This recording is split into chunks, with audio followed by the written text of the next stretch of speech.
Is it okay if when we get moving I put my computer on the car charger? No worries. Thanks. Looks like we won't be needing the jack down here, Russ. Just fix up the clacker, the front muffler first. Russell Coight pleaded not guilty to all charges, insisting that the wombat was already dead before he drove over it. The magistrate adjourned the case until November. Sure, the last few years have seen their ups and downs. But through it all, I've been lucky enough to keep working, finding different ways of sharing my love of the bush with the public. We've got a 12-week-old puppy called Max. And isn't he just adorable? Yeah, Max is actually a Kelpie, which is a descendant from the dingo. Oh, really? Which makes him a very good work dog, you know, around the farm, around the station. Right. He's actually a red Kelpie, and you can tell it is red by those little marks just underneath the Oh, would you look at that? Oh. Sorry, that was the dog. I got you. We're just... But enough about dogs. This is a very special spot for me. It was just over there near on 20 years ago that I recorded my first television special. Seems like it was yesterday. Okay, just come down over here. I'll finish up the beer. So stand there, give you some... Okay. Ready? 1, 2, 3, pull! Ow. That young girl, Josie, went on to become Mrs. Russell Coight. Sadly, she's no longer with us.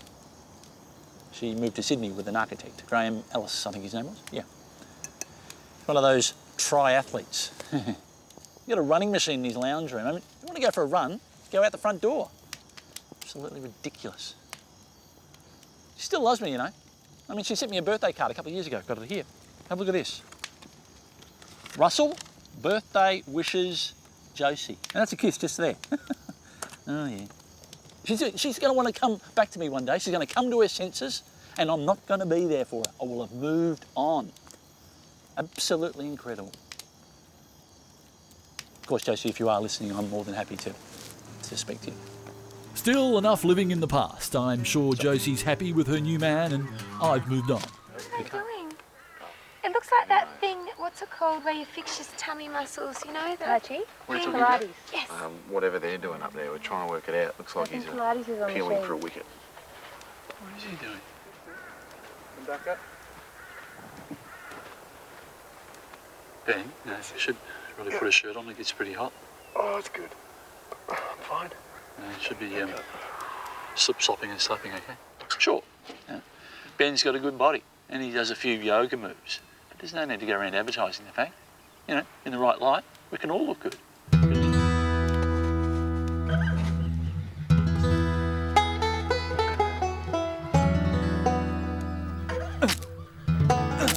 Bill! Come here, Chrissy. No, fine. Just... Phil, you meant to, as I was coming through for the long dong chow and you moved. Luckily, I was flexed when I hit. Any questions? What sort of medical kit are you carrying? That's a big question. You're in a rainforest, nature's own first aid kit. Out there, you've got everything you can want. Antibiotics? Yeah, well, not antibiotics, no, but other stuff. Pressure bandages? Not pressure bandages or antibiotics, don't worry about that. The fact is we've got plenty of safety gear. We've got a two-way radio in there. We've got a fire extinguisher. Not many people have fire extinguishers, and we've got one. You ever used one of these in the event of a fire? This is what you use. Okay, this is the activating button here, but first of all, you must pull the safety pin. Oh, what happened there? Oh. City folk and those from overseas don't realise just how underprepared they are. And it shot you in the face and not in the face. With the safety talk out of the way, I could tell everyone was now more relaxed. Safe in the knowledge that I had all eventualities covered. Touchez pas. Okay. I don't know what that means, but I guess it means don't rub you with your shirt. Alice Springs is not short of watering holes, and I sure could do with a cold beer. G'day, how you going? Thanks. I just got in from up the road. Couldn't get a good cold beer, could I? Would be? Yeah, that'd be lovely. Thanks very much. It had been a long, dusty drive, and I sure had a long, dusty throat. Can we just get an opener for that, please? Cheers. Tell you what, I could have spent all night at the pub. With that big muster due to start in 2 days, it was going to have to be an early start. It just so happened that Josie, who works at the pub in Alice, needed a lift north. I was happy to oblige. After so many days alone behind the wheel, it was good to have someone to chat to. I'd now left the Simpson and was heading into the Tanami Desert, which takes its name from the Aboriginal word Tanami. And looking out across the vast plains, it's not hard to see why. It really is special country up this way, and I couldn't resist the opportunity of showing Josie a few of the sights. There's plenty of gorges to be found which make great swimming holes, especially if there's water. These places attract plenty of bird life, and I'm talking the feathered variety. The amazing thing about this billabong is when it dries up, the fish's eggs that live... This billabong actually never dries up. In a very dry season, it may well and does actually dry up. And the fish's eggs that live in here go dormant into the rock and into the mud, and then when the water comes back, so do the fish. So you'll always find fish in a billabong, just like this one. It certainly is a beautiful part of the world, and I enjoyed explaining to Josie some of the many fascinating facts pertaining to this fascinating area. It's very, very rare. Don't sort of, if you want to say something, just wait till the camera. I understand, and I'm really sorry. Yeah, but just wait till the camera. But it doesn't dry up. Of course, you just can't go poking around the scrub without a decent map or some idea of where you are. Lucky thing for Josie, I've had years of experience in the outback and know a trick or two for keeping out of trouble. Okay, here's a bit of a tip. If you're ever in the outback and you want to find out where north is, you take your watch, you aim the 12 at the sun, and halfway between the 12 and the hour hand is due north. It was great sharing a bit of outback fun with Josie, but all too soon she had to go.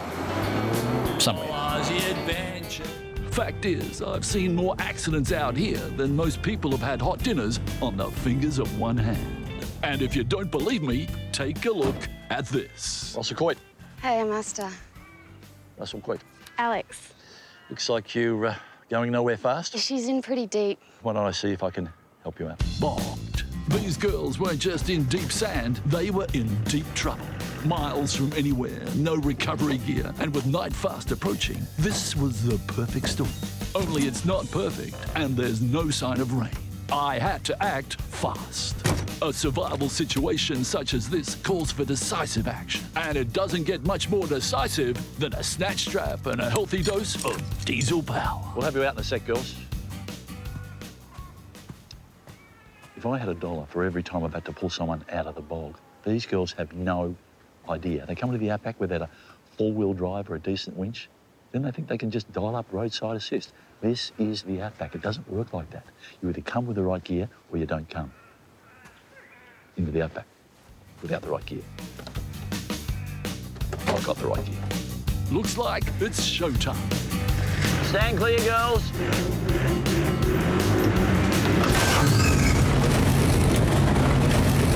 Make no mistake, outback Australia is a dangerous place.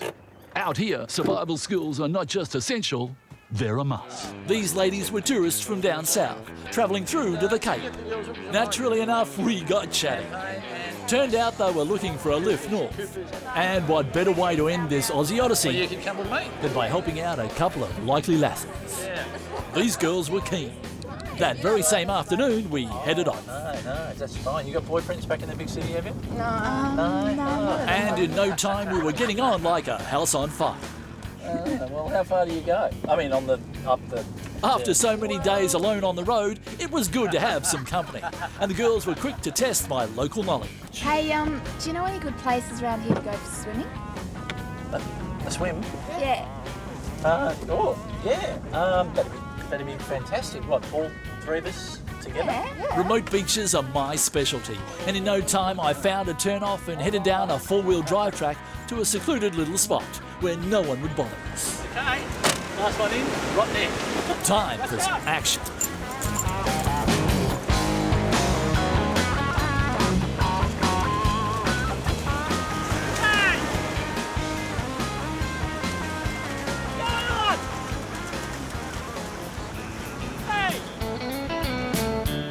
Aussie Adventures, pack up your swag, let's go. Oh, Aussie Adventures, time to hit